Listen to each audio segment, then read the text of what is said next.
One of the best ways to explore the lower Columbia River is from a kayak. So we recently joined Columbia River Kayaking on a lovely tour they call the 3 Tree Point Tour.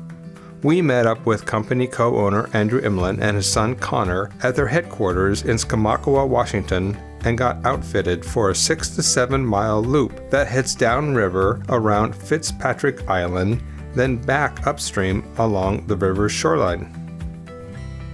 Although we set out on an eerily foggy morning, the forecast was for sun, so we kept our fingers crossed.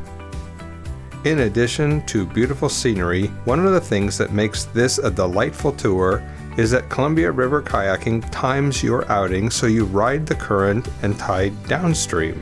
Then you explore the island and private beaches and eat lunch while waiting for the tide to turn. Then you return upriver with the incoming tide. Once on the island, we learned a lot of fascinating background on what makes the island special. We have landed on Fitzpatrick Island, and of all the places that we visit with Columbia River Kayaking, this one has probably seen the most change. When I first started coming here in 1998, this is a place you could explore. There was low forest here, you could almost call it, shrubby layer. The Canada geese used to come in here to nest. It had a marsh in the middle. It extended much farther out that direction. Now the island's a fraction of the size that it used to be, and it's little more than a sandbar. And what lives here has changed quite a bit as well, as we'll see.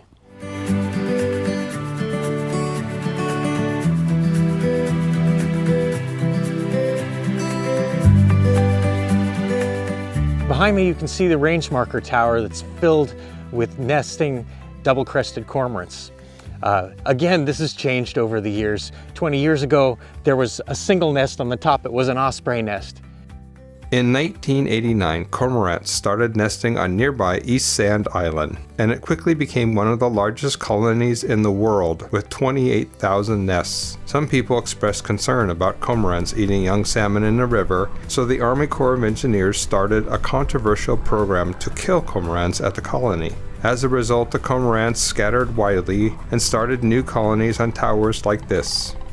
We just saw a bald eagle fly over. At this time of year when the cormorants are just starting to fledge, they lie in wait here.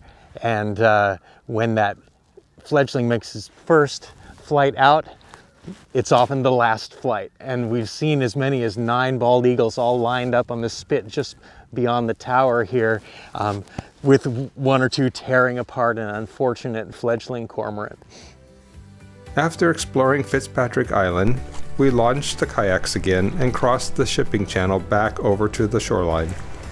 This is a particularly nice part of the tour, with trees leaning out over the water, small waterfalls, and pleasant little cobble beaches, including one where we stopped to relax in the shade and eat lunch. This place was so beautiful, we didn't want to leave, but eventually we loaded up and headed back to our starting point.